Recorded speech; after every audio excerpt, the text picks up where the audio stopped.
Merci beaucoup déjà Ania de nous recevoir au refuge juste à côté de la yourte. Et voilà, c'est toi qui t'occupes de ce refuge avec ton mari. Est-ce que tu peux nous expliquer d'abord comment ça s'est passé quand est-ce que tu es arrivé à Trien et quand tu as développé du coup ce projet de la yourte et du refuge? Oui, bonjour d'abord et merci d'être venu ici. Je m'excuse pour mon petit accent, je suis allemande, mais j'ai bien appris le français quand même à Trient parce que ça fait 5 années qu'on est là maintenant. Et du coup, moi et mon mari, on avait une agence de trekking, donc on faisait pas mal de tours de Mont Blanc et toutes les randonnées dans la région. Et on a travaillé comme guide. Et on est resté beaucoup avant dans ce refuge, qui était un refuge non gardé. Donc ça veut dire qu'il n'y avait pas un restaurant et une petite buvette avec. C'était vraiment un refuge. Il y avait 34 lits en haut. Les gens ils pourraient venir. Et en bas, il y avait un tout petit coin cuisine. Et le propriétaire, l'ancien propriétaire, Fred Capi, il est venu une fois par journée pour encaisser des gens. Il est toujours venu avec sa bouteille de Cenepi. C'est un peu la tradition. Du coup, on a souvent bu un petit verre ensemble et on a profité. Et j'ai toujours aimé cet endroit.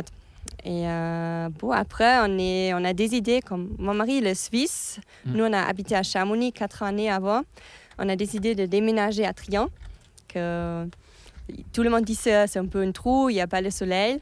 Mais du coup, on est arrivé et de peu à peu, on a rencontré un peu du monde ici. Et on trouve que c'est super sympa. Du coup, c'est très spécial ici parce que c'est très personnel. Donc, les gens que tu connais ici, ils t'aident beaucoup, ils sont très ouverts. Et oui, et si tu as un problème, tu peux juste demander le voisin. Si tu veux discuter quelque chose, tu appelles le président, tu dois manger une assiette valaisanne et tout va bien, la vie est bien. Du coup, après, le propriétaire il nous a demandé, comme il voulait partir en République dominicaine pour habiter là-bas, pour faire un peu l'aventure, il a nous demandé si on veut reprendre le refuge. Et nous, on trouve ça une bonne idée, une bonne expérience. Et du coup, ça fait 5 ans maintenant, c'est mon 5e année maintenant que je fais le refuge. Mais on se disait pourquoi pas mettre un peu la restauration en place, la buvette en place, parce que c'est quand même dommage de ne pas avoir une buvette ici, un petit restaurant à côté. Du coup, on a fait un peu le bricolage, moi et mon mari. On a cassé des murs, on a fait beaucoup de peinture, beaucoup de choses. Et on a changé quand même assez de choses dans ce refuge. Mais à la base, l'idée de ce refuge, on a un dortoir avec 19 places. En bas, il y a une petite salle de bain, local chaussures avec 2 douches, 2 toilettes. Et il y a une cuisine où on fait pas mal de choses à la carte. Et ça reste assez simple. Donc, on veut quand même que le randonneur qui vient ici, il reste dans une grande dortoir. C'est un peu la vie amicale. C'est un peu comme c'était à l'époque. Tu as un peu l'expérience randonneur. Tu dors dans le dortoir, tu manges des choses bien, me semble. Et voilà, on voulait aussi garder ce style. Parce qu'on voit justement beaucoup de randonneurs à Trien, etc. et au refuge. C'est parce que aussi c'est sur un des sentiers du Tour du Mont Blanc, c'est ça, sur un des itinéraires? Exactement. Juste derrière nous, on a le col de Balme. On voit le sommet du col de Balme. Et c'est où les gens ils viennent, où ils partent le lendemain. Et sinon, ils viennent de Champé. Donc, Champé, c'est une étape en Suisse avant. Après, ils arrivent à Trient. Et après, ils vont souvent à Tréllechamp ou à Valocine. Voilà. Et ça, c'est une des étapes sur le Tour de Mont Blanc. Oui. Et Ania, tu as parlé du refuge, mais juste derrière nous, là, il y a aussi la yourte des amis, qui est aussi présente d'ailleurs en hiver, mais à un autre endroit. Est-ce que tu peux m'expliquer du coup comment ça se passe avec la yourte et qu'est-ce que vous faites dedans? Oui, en fait, c'est rigolo. On n'avait pas la yourte avant. Du coup, dans la petite cuisine que tu vois là-bas, on avait mis une table avec 20 places. Ah ouais. Donc, j'avais un tout petit coin pour cuisiner pour 25 personnes la soirée. Donc, souvent, je cuisinais sur le feu dehors parce que je n'avais pas la place de cuisiner dans le refuge. Et tout à l'heure, plus tard, la commune, ils avaient déjà une petite yourte en bas où il y a une petite téléski et une petite piste de luge pour les enfants en hiver. Et ils m'ont demandé si on n'a pas envie d'exploiter la yourte pour en hiver. Ah, bah, je dis, bah, ok, cool, pourquoi pas. Et du coup, on fait le premier hiver là en bas, à l'autre côté du village, ça fait 1 kilomètre d'ici. Le long de la route Oui, principale. exactement. Et après, on s'est demandé est-ce qu'on ne pourrait pas mettre le yacht aussi en été, parce que ça nous donne un peu la place. Ça nous fait une salle à manger. Et maintenant, voilà, c'est la yacht des amis et le refuge le petit. En été, c'est combiné. Et en hiver, il n'y a que la yacht des amis. Et on a un deuxième yacht maintenant qui est en hiver, c'est la cuisine. Comme tu es venu, c'est de la cuisine. Ouais. Et ça, c'est une chambre maintenant. Donc là, il y a des gens, on voit le monsieur là sur le hamac.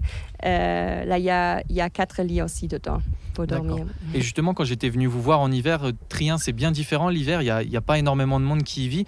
Et du coup, ça joue un rôle aussi où les habitants ils peuvent venir se rencontrer. C'est un des seuls bars du village, finalement, la yourte des amis en hiver. Oui, en hiver, on est le seul bar du village, restaurant village, oui. C'est aussi difficile d'être ouvert tous les jours. Ça, on est qu'ouvert le mercredi, les vacances et le week-end. Mais en été, oui, ça change quand même. On a la Grande Ourse et l'Auberge Mont-Blanc aussi, que c'est 2 grands hôtels, auberges. Et ils font aussi un petit peu la restauration et le bar aussi. Donc, il y a plus du monde en été. Et Ania, pour les gens qui nous écoutent et qui vont peut-être passer dans le coin, on peut y trouver quoi au Refuge Le Petit en termes de nourriture ou de boissons? Les gens peuvent manger, par exemple, au refuge? Oui, exactement.